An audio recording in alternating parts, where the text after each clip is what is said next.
It is 5:30. Let me make sure we have a quorum. So I see Norm, Toby, and Daphne, Q, Jay. So we have a quorum.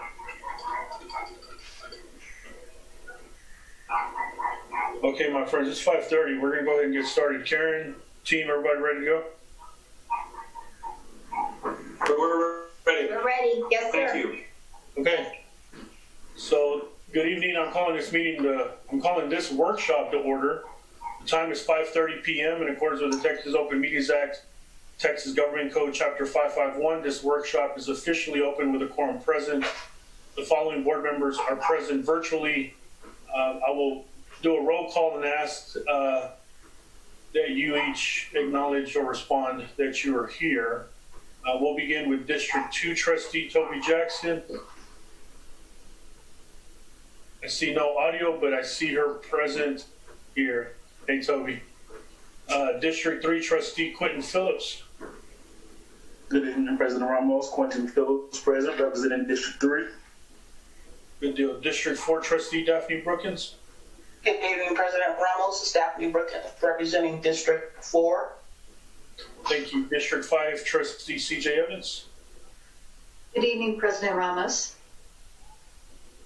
Good to see you. District 6 Trustee Andor. Good evening, President Ramos. This is Andar, representing District 6. Good to see you as well. District 7 Trustee Norman Robbins. Good evening, President Ramos. This is Norman Robbins, representing District 7. Good to see you as well, sir. District 8 Trustee Anael Luevanos. Good evening, President Ramos. This is Anael Luevanos, representing District 8. Good to see you too, sir. District 9 Trustee Ashley Paz, been able to join us? I don't think she's on today. I am District 1 Trustee Jacinto Ramos Jr. Good to see all of you tonight. On March 16, 2020, Governor Abbott temporarily suspended certain open meeting requirements imposed by the Open Meetings Act to slow the spread of COVID-19.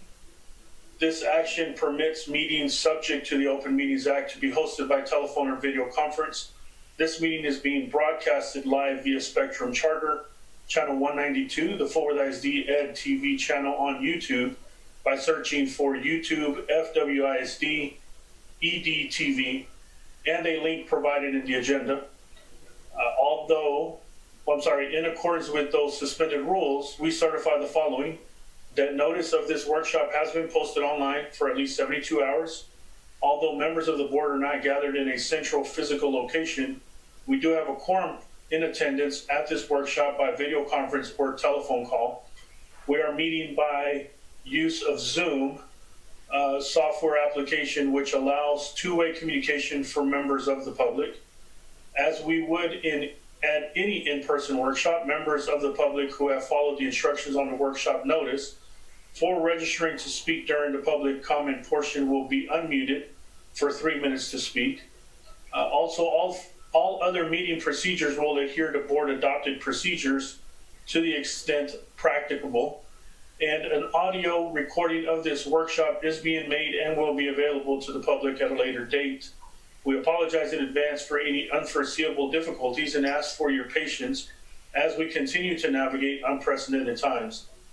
If you should have any questions about these suspended laws, please call the office of the Attorney General at 888-672-6787 or by email at toma@oag.texas.gov. Double check in with staff. Do we have any public comment? Did we get notice of anyone for public comment? We do not have public comment, sir. Okay. So at the advice of legal counsel, I won't have to read the script. So we will proceed to number 3. Discussion on development of the board constraints and constraint progress measures as part of Lone Star governance. In February of this year, we did some in-depth work with Dale Latham from Region 11 concerning the board goals which we will discuss at this time.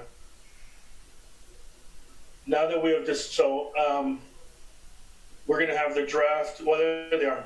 Karen, I guess you're going to walk us through this, or Dell. Yes. Yes, sir. Dale, Yes. are you ready? I'm ready. Yes, ma'am. Okay. We're going to share screen with our PowerPoint with our draft goals from our February workshop. So that's coming up. President Ramos and trustees and Dr. Scribner, it's good to see you all again.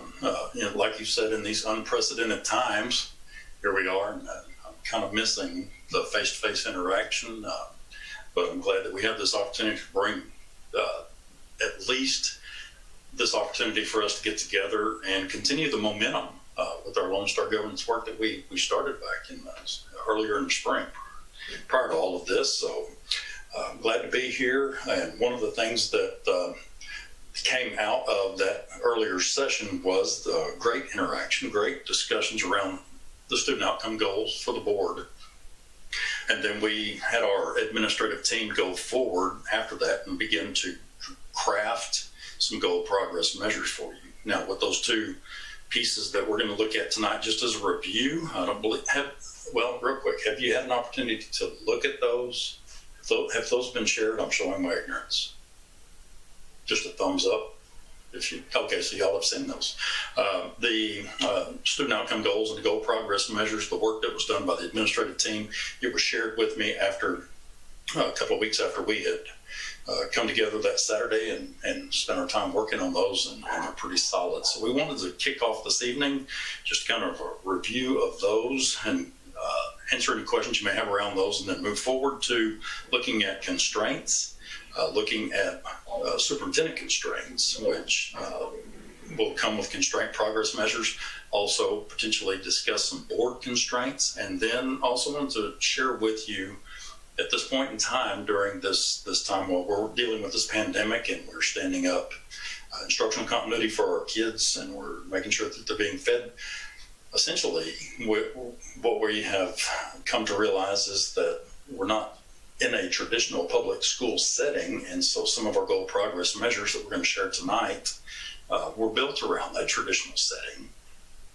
And so as a group of coaches, Lone Star governance coaches, we came together to talk about this time period, which is unprecedented, about how we can stay engaged with Lone Star governance. And one of the ways that a few of the boards around the state have chosen to stay engaged is to create some, I don't necessarily want to call them crisis goals, but some constraints or goals during this point in time of dealing with this pandemic. I want to share that with you and see if that might be something that you would want to consider to move forward with and continuing collecting data as part of superintendent evaluation, as part of your monitoring progress for the school district. So with that said, Karen, I see you've got that presentation up, and I've got some small laptop with limited real estate, so I think I'll turn over to you and let the A team and others share the good that came out of that Saturday workshop where we had crafted those board outcome goals, those student outcome goals, and the goal progress measures. So Karen. Thanks, Dale. We actually have Mr. Moore, our Chief Academic Officer, who's going to go over each one and then also share with you the proposed progress monitoring measures as well with each goal. So I'm going to turn it over to Mr. Moore. Evening, everybody. Good to see all of you.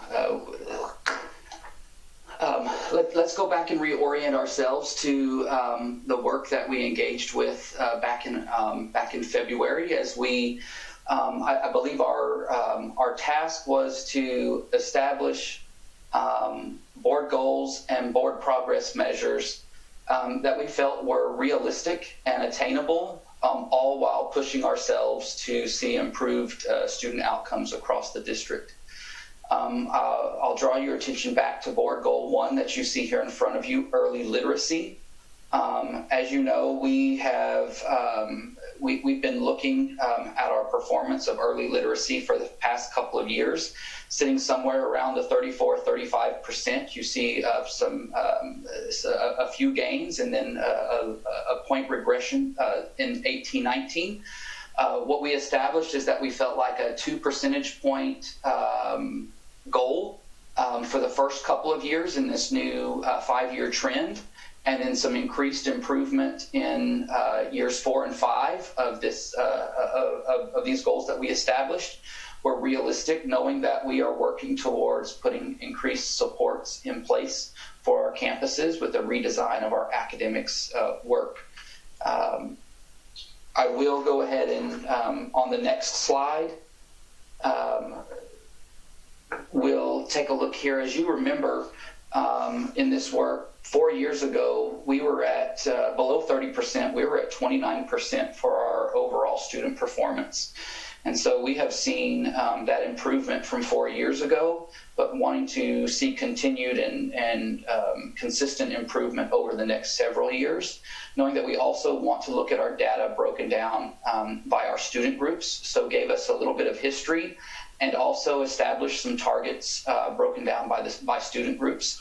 So you'll know not only are we going to be looking at an overall goal for all students, we're going to be monitoring that progress for student groups, but then we're also going to be breaking this down into our goal progress measures as well. If we can go ahead and progress to the next slide, I'd like to talk real quickly about the goal progress measures that we are looking at and explain where these measurements are coming from. Goal progress measure 1.1 will be specific to pre-K.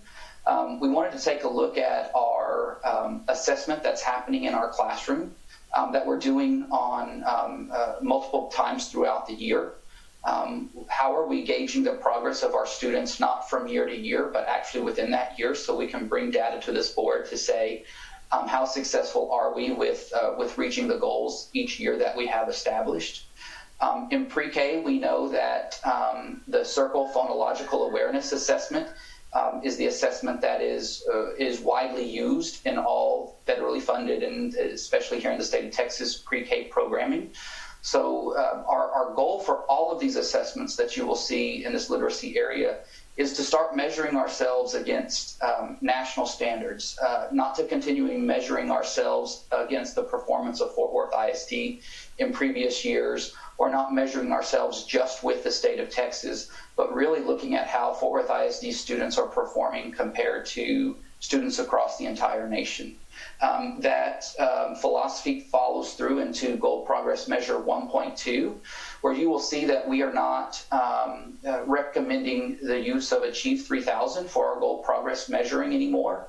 Achieve 3000 was really an instructional tool that did provide a screener to check Lexile levels for students and how they're progressing. While we're still monitoring Lexile levels of our students and still employing literacy instructional practices, we feel like the NWEA math assessment here with reading fluency will give us an opportunity to look at norms that are normed throughout the entire nation and really look at how our students are doing multiple times, 3 times throughout the year, compared to students in Texas and across the nation. We are adding a second part to our NWE MAP assessment for literacy. We have been doing fluency over the last several years, so you will see we were able to establish our current status as well as future goals in this 5-year trend. The MAP growth for reading, which is Goal Progress Measure 1.3, as you will see, this is something that we'll be looking at for kindergarten through 3rd grade, is a new assessment for our students, so we will need to set a baseline next year. Next year will be the first year that we administer this assessment, but feel like adding to the reading fluency assessment and having that reading growth measure is really going to give us a holistic picture of not only the progress our students are making, but how we're comparing in Texas and across the nation as well. When we get into board outcome goal 2, if you will remember our discussion, the guidance that we are following is that we not only need to have an early literacy goal, but have a specific early math goal as well. We're going to stick with an increase in our performance of third grade students who are scoring at the meets grade level. This mirrors what we're doing for literacy at the third grade level.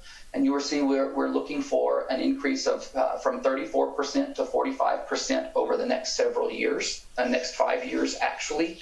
This was a discussion that we had where we didn't want to just say a 2 percentage point increase every year was comfortable. We wanted to say we feel like that's realistic, but let's continue to push ourselves. So I think what you'll see here is while we established that 2 percentage point from 2020 to 2021, from 2021 to 2022, we're increasing to a 3 percentage point and then a 4 percentage point as the years progress here in this measure. Once again, we will continue to monitor our progress here, and you'll see kind of the historic information you have in that darker shaded area, and then how we're projecting our growth not only for all students, but for our student demographics. And I'll draw your attention that we'll also be sharing this data with you and looking at our special education population, our English language learners, and our economically disadvantaged, as well as all of our other student groups. Drawing your attention to our goal progress measures here, we are going to be following a similar trend. This goal progress measure 2.1 continues our circle in our Texas KEA, which is our kindergarten education readiness assessment. This will be the percent of our pre-K and kindergarten students who are on track with that circle information, seeing an increase over the next 5 years for our performance in that area. We are going to stick with our national level analysis, looking at those national norms and the progress our students are making in 1st through 3rd grade on their MAP growth assessment. This is an assessment we are already giving to our elementary age students, 1st through 5th grade. We want to measure this early performance in 1st through 3rd grade, since our measurement is at a 3rd grade level here. So that's what we will be reporting on a quarterly basis for you here. And what we haven't been doing is utilizing this assessment for our kindergarten students. So we will be adding our kindergarten students. This is something we're able to expand and feel like it provides, it's a very reliable and accurate assessment for our kindergarten students, and allows us to intervene and include kindergarten age students in the progress and the monitoring of our progress as well. So I feel like that's a great added addition. As you will see, this will be a new assessment, or at least a new grade level to this assessment, and will require a baseline establishment next year as well. Board outcome goal 3, we maintain this college, career, military readiness focus that we've been talking about for several years now, and we're actually really proud of the progress that we're making in this area. You'll see kind of our trend the last couple of years is moving in a positive direction, going from 34% up to the 43 percentage points that we are currently right now. You will see our 5-year target has us going up to 48%. While that is incremental increases, that really is a stretch goal for us, but one that we feel like is realistic with all of the support we're putting in place for college and career readiness. But to start looking at almost 50% of our student population meeting one of these identified standards for college and career readiness by the time they graduate, we feel like is a great thing for our students, and will lead us to a much better situation with our students graduating college career ready. I'll draw your attention to the side on that sheet real quick that we did identify the different criteria that count for CCMR readiness.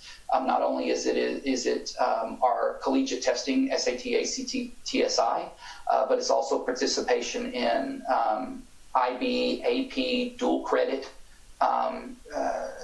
CTE courses, our Texas, our UT on-ramp system.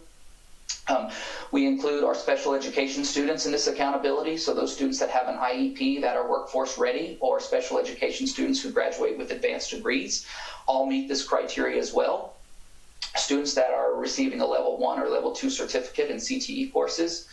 or 9 hours overall in any dual credit course, or at least 3 hours in the English or math core course as well. So just wanted to draw your attention to that. Moving on, we will show you this data by our student demographic groups as well, and make sure that you recognize that we will be monitoring, reporting, and tracking our performance in the student group level as well.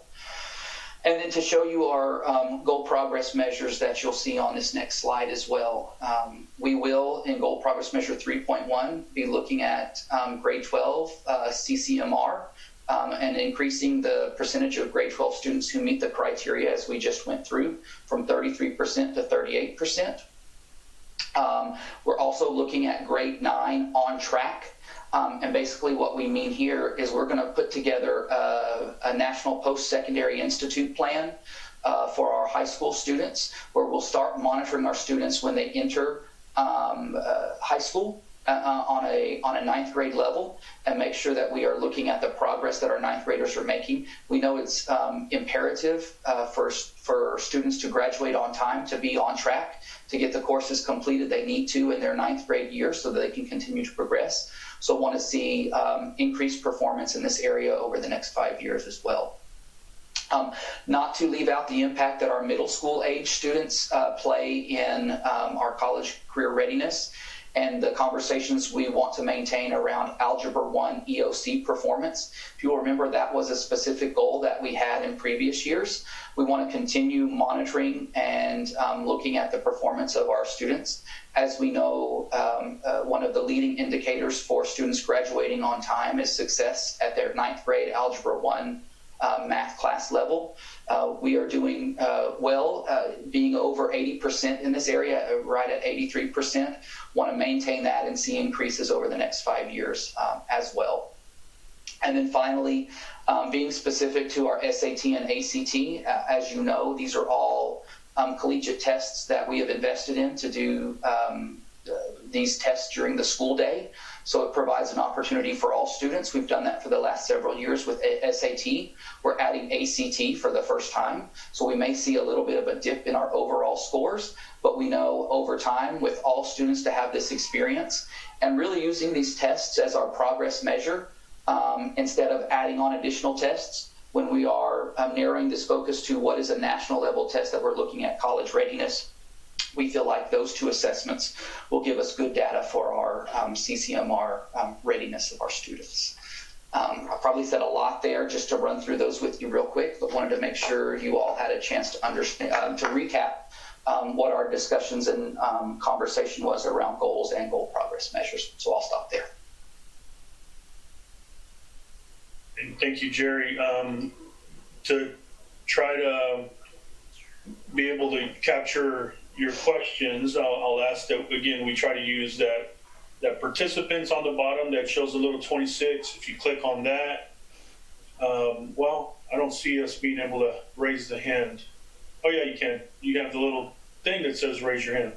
So Norm is first up. Questions or comments?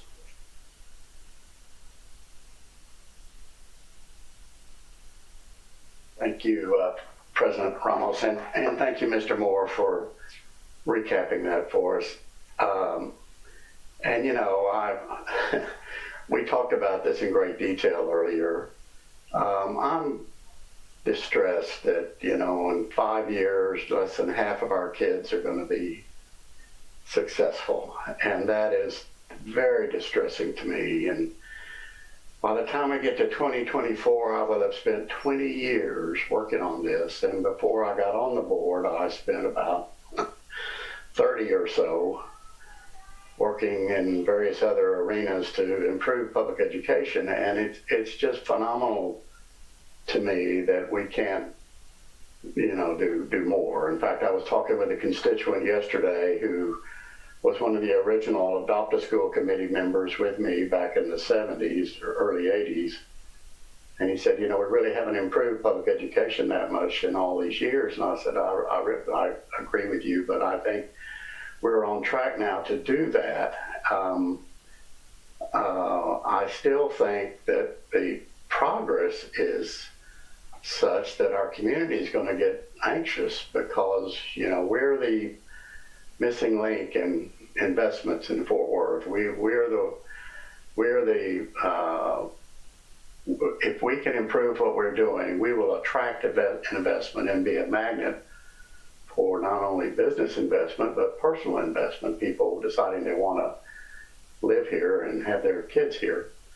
So I don't know what it would take to go faster than this. I don't know that it's possible to go faster than this.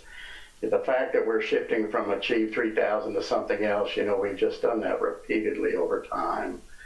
And I'm not smart enough to know if Achieve 3000 is the way to go or not. I have to rely on you all, and so I'm very frustrated and sad, and I don't know what to do about it. I would like somebody to tell me, what would it take for us to get our kids to moving faster? What would we have to do? Because our community has not invested in us like they should. And I'm not just talking money, I'm talking people. Everybody needs to grab hold of a kid that's struggling and make them successful. And we're not doing that. And, I'm in the Reading Partners program, and that's, they're just, they're 30 of. I mean, there's just not enough people doing this to make a difference. So I don't know if the staff could help us figure out what would be required. But if we had something that told the community, this is what we're going to have to go faster. Right. In terms of money and people and everything. I think that would be a wonderful thing. Then we can all go out and start beating the drum and say, listen, you yahoos, you put your money where your mouth is and stop pointing at us and start doing something about it. So enough of that. Norman, and thank you for that. I think that the yesterday's presentation around the school performance framework, we are one of the first districts to really embrace equity racial equity in terms of our investments. You're absolutely right. In fact, we were on a webinar earlier in the week, or last week, that indicated that third grade reading scores in 1971 were 35%. They haven't moved in 50 years. They moved a little bit since the early 90s.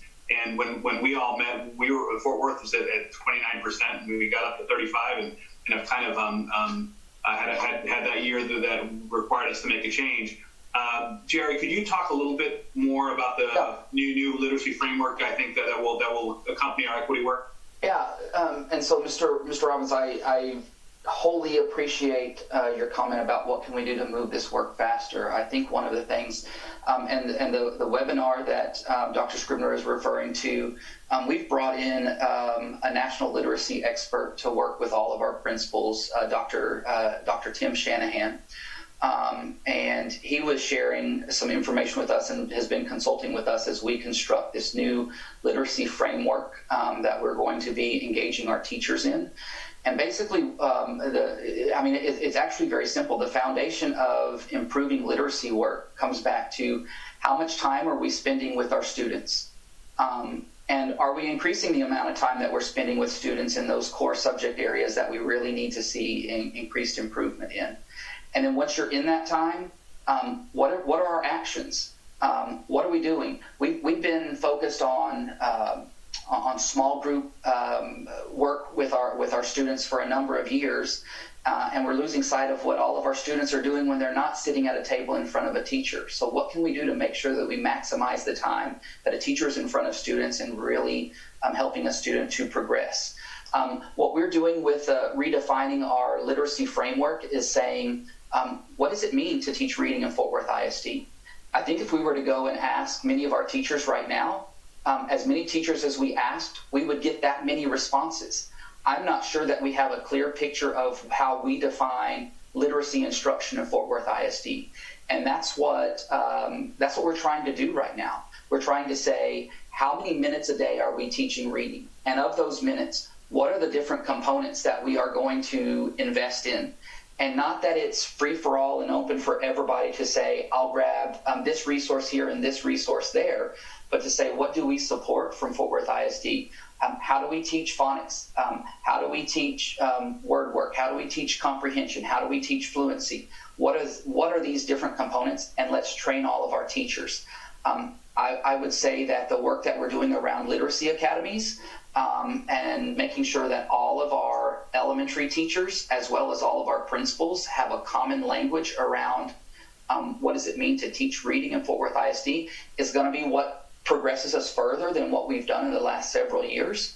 And I think we'll see the results that come with it, where we're narrowing our focus and really defining what are the components of a literacy block here in Fort Worth ISD. Thank you, Norm. Thank you, team. Andar. Thank you, President Ramos, and thank you, Mr. Moore, for that presentation. I appreciate it. And I also appreciate the comments that you just made, the candor that you shared regarding some of our weaknesses. And we're not going to move the mark if we can't identify what those weaknesses are and name them and try to figure out ways to solve those problems and how are we thinking outside the box. So I appreciate that you recognize that Fort Worth ISD, if you asked 20 teachers what the philosophy was, you'd get 20 different answers, and that's a great starting place. I'd also like to just add a couple of comments as I was listening to your presentation as I read it earlier today. I am not, Norm, to address what you said, I am not an expert on reading evaluations either, but I do, as an educator, have more faith in the MAP assessment than I do in Achieve 3000. And I know that there are districts in Texas that are using that tool very effectively, and it is working well for them. And these are districts that are renowned for being places where people want to move and people want to live, and communities that they want to be a part of. And so I'm glad to see that we're moving from Achieve 3000 to the MAP assessment. I'm also glad to see that we're adding in that reading growth measure, because reading fluency is important, but fluency without comprehension is pretty useless. You can read quickly, but you can't understand, it isn't going to do you much good. So, and I'm not dissing fluency either. I think fluency is important, but we've got to have that comprehension piece in there. And now we have a goal in these measures that addresses that, and that's significant. And I'm also glad to hear you say, Jerry, that we have got to be looking at how much time we're spending with students. Nothing will ever replace, I don't care how fancy or sparkly or, well marketed any reading program is, nothing will ever be able to replace a human being that knows how to teach reading that is working with students. Ever. So I would love for us to see, also to address some of your comments, Trustee Robbins, is what can we be doing? We need to make sure we're putting people in places and we're funding positions to make sure that these kids are getting that face-to-face instruction that they need. I'll also remind everybody that this is not just a Fort Worth ISD issue. This is such a significant issue in the entire state of Texas that the legislative session in 2019 now requires every primary grade teacher to go through reading academies. And this isn't just a little 6-hour workshop. This is like a 60-hour training that these teachers are having to go through. And it is significant. It is significant training. That starts this summer, if I remember correctly. Yes, ma'am. And so this is such a significant effort, not just on Fort Worth ISD's part, but the whole state of Texas, that every primary teacher is required to go through this program within a certain amount of time. Jerry, can you remind me what that time frame is? Certainly. So we are kicking off this summer. So we are doing kind of a phased-in approach where we're starting with our pre-K kindergarten teachers. We will do all of those teachers in year one, but over the next 2 years, we will hit all of our pre-K through third grade teachers as well as our principals. And Ms. Starr, if I can just add one more thing to your comment. One of the foundations of the study that led to these literacy academies was looking at our teachers who are coming out of universities and alternative certification programs and recognizing the fact that we are not effectively preparing teachers to teach reading at the primary level. And since we are employing teachers that aren't ready, we have to take that on ourselves from a whole state perspective.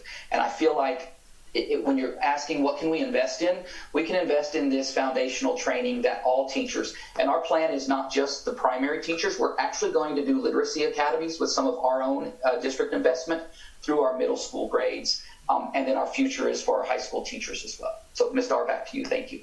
Thank you. I appreciate those comments. And I'd also like to add that it's not just reading teachers that are teaching reading. Every subject area teacher is a reading teacher and needs to be familiar with some of these strategies in order to be the best science teacher that they can be. Because if they can't read the science textbook, then they're not going to be learning the science curriculum either. You look like you want to say something.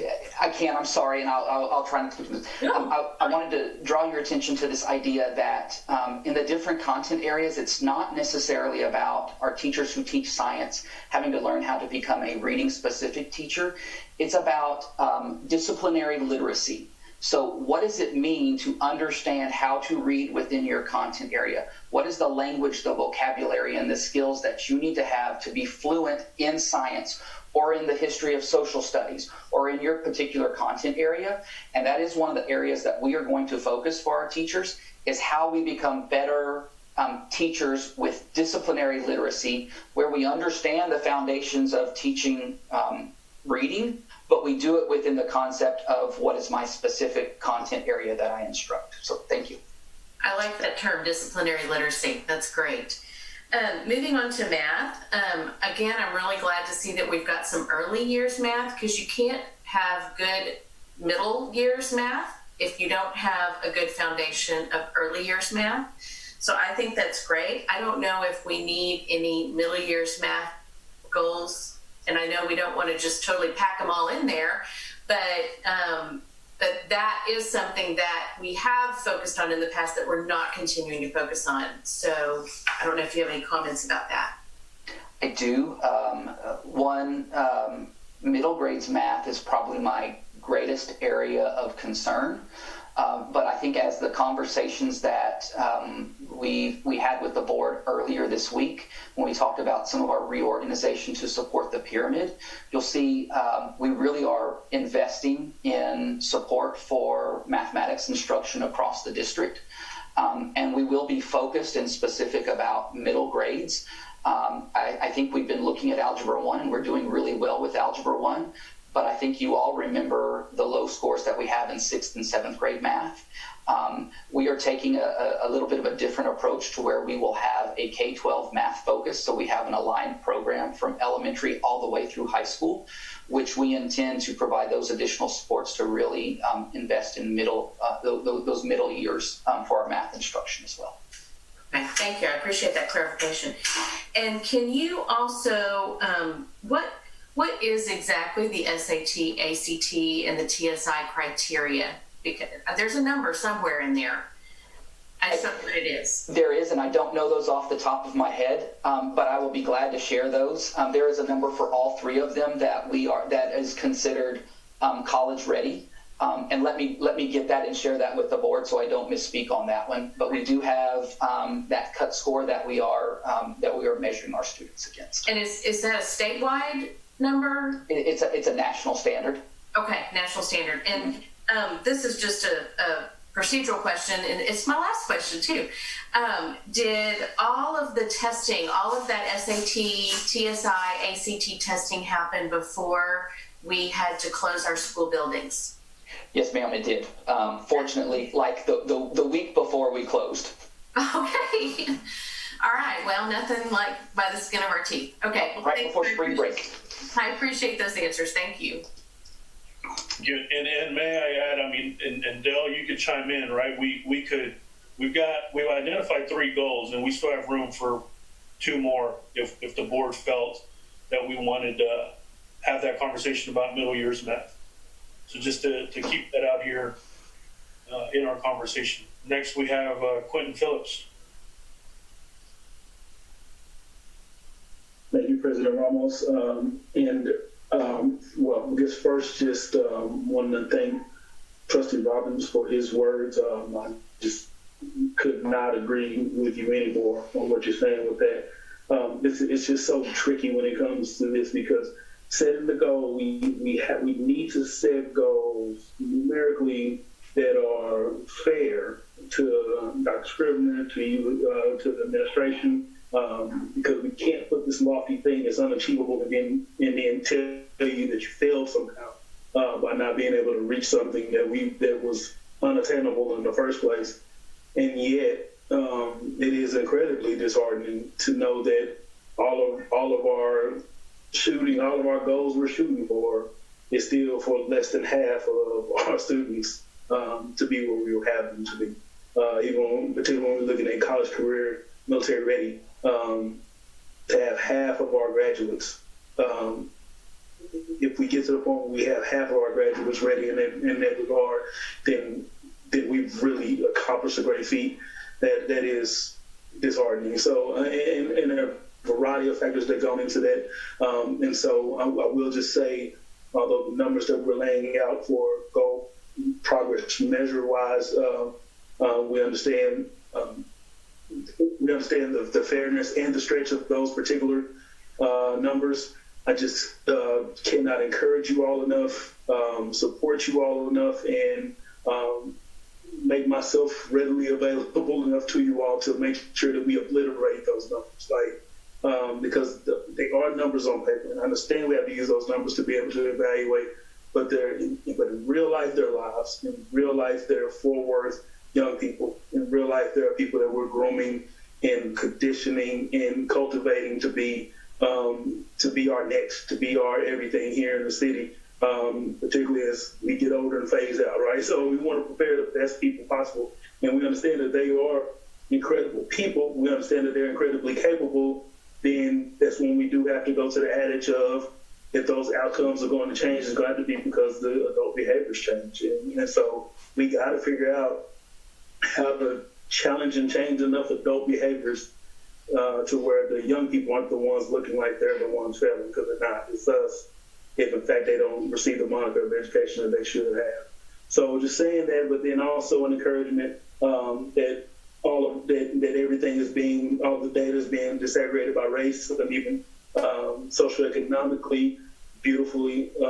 Thank you for that. I'm glad that we were able to put those things in place, because the achievement gap has to be closed, and we can't close it unless we know exactly what we're dealing with at all times. We preach equity. We're equity lens focused now in all that we do, and we have to be able to show that is the truth. We have to be able to show Fort Worth as a whole that we really are about what we're about. And so every time that we're showing those things by race, we're stepping up, we're showing exactly what we're about, and we're not hiding from the truth. So I'm glad that is occurring, and let's make sure that we're doing all we can to close those gaps, because again, those young people are absolutely a brown and a black young person is not less capable than their white counterparts. So if those numbers say that they are, then it's our fault. So therefore, we have to challenge and change enough behaviors, make sure that it doesn't look like that anymore. And I have all the faith in the world that you will all be able to do that. But if we venting a little frustration along with Trustee Robbins, that I really do hope that and I know you have the hearts and mind to do so, let's obliterate all of the standards that we put in place and really show what our young people are capable of. Sir. Thank you, Trustee Phillips. I don't see any other hands so far. If I don't see any more, then I'll get ready to transition us to executive session. I guess the transition words from me are to offer a little bit of grace to ourselves and to acknowledge that school boards have not historically been designed to do what we're doing here. If that's why they were, then we would have all come in having a common ground and understanding. It actually promoted more of the wild, wild west mentality for trustees to come in and move their own agendas. And luckily, the governance framework is giving us a common language, an ability to be able to navigate this entire system to be focused on student outcomes. And so what we're doing is part of an innovative approach that Texas is one of the first, if not the first. Our friend AJ Crable has now gone national through the Council of Great City Schools. And so there's other states who are way, way further behind than where we are, simply because we have a governance framework at this time. Now it's us aligning the framework with the actual practices. And so that's the reason why I think all as a collective group, we're ready to re-engage after settling in a little bit better from the COVID situation and working with Dell. And again, thank you, Dell, for leading us in this work. But the reality is that we have been given an opportunity in this time of crisis to be able to put systems in place. And so while we know that we're not going to have the traditional data that we've been leaning on, doesn't mean we can't have any data. And so we'll continue that conversation. In the meantime, we'll have time to set the goals. We'll have time, as what you mentioned, Ann, maybe add a fourth or a fifth goal and work with the A team, as Dell calls them, to come up with some GPMs and to put board constraints and superintendent constraints. And then, as Dell also mentioned, what our friends in Houston are calling emergency constraints, things that we can let Dr. Scribner know up front, hey, these are some expectations we as a board have during this time of crisis, whether it be social emotional, whether it be food, access to technology. That's going to be super helpful to the superintendent to know what the board is expecting of him, so that, again, that keeps alignment, that keeps that clear line of communication, and no surprises. So with that, we're going to get ready to move over. We're going to move over to executive session to discuss the board constraints of the board and the superintendent. The time is 6:17 p.m. and the date is Tuesday, May 19, 2020.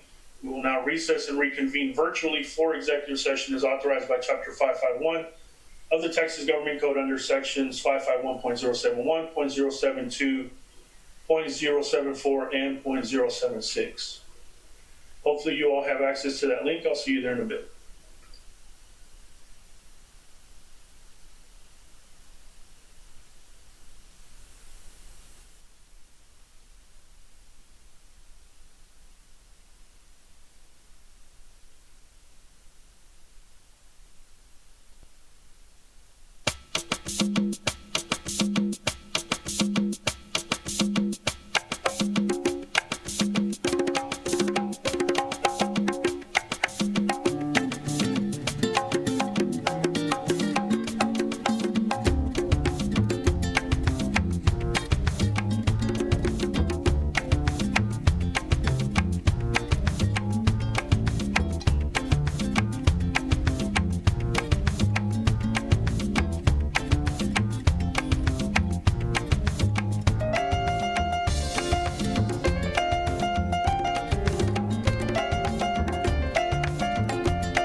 2, 3, 4, 5, 6, 7, 8.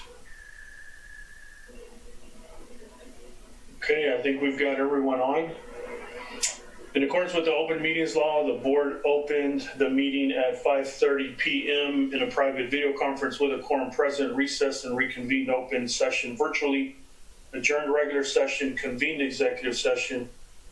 Adjourned executive session is now reconvened upon session at 8:22 p.m. in the public virtual video conference with a quorum present. Trustees who are present virtually are, I'll call your name, just please say present, is District 2 Trustee Toby Jackson. Present. District 3 Trustee Quentin Phillips. Present. District 4 Trustee Daphne Brookins. Present. District 5 Trustee CJ Evans. Present. District 6 Trustee Ann Dar. Present. District 7 Trustee Norman Robbins. Present. District 8 Trustee Ana Luevanos. Present. And I'm District 1 Trustee Jacinto Ramos Jr., and I am present. Any closing comments from the board or Dr. Scribner? Any board members? No? No. Okay. Well, I just, Cynthia, I just want to say thank you to Dr. Scribner and the A-team tonight for your work and your feedback, because it's all about just improving the students' outcomes. So thank y'all. Thank you, Trustee Evans. Looks like no one else. All right, my friends, there are no more comments. This meeting is now adjourned. Oh, sorry.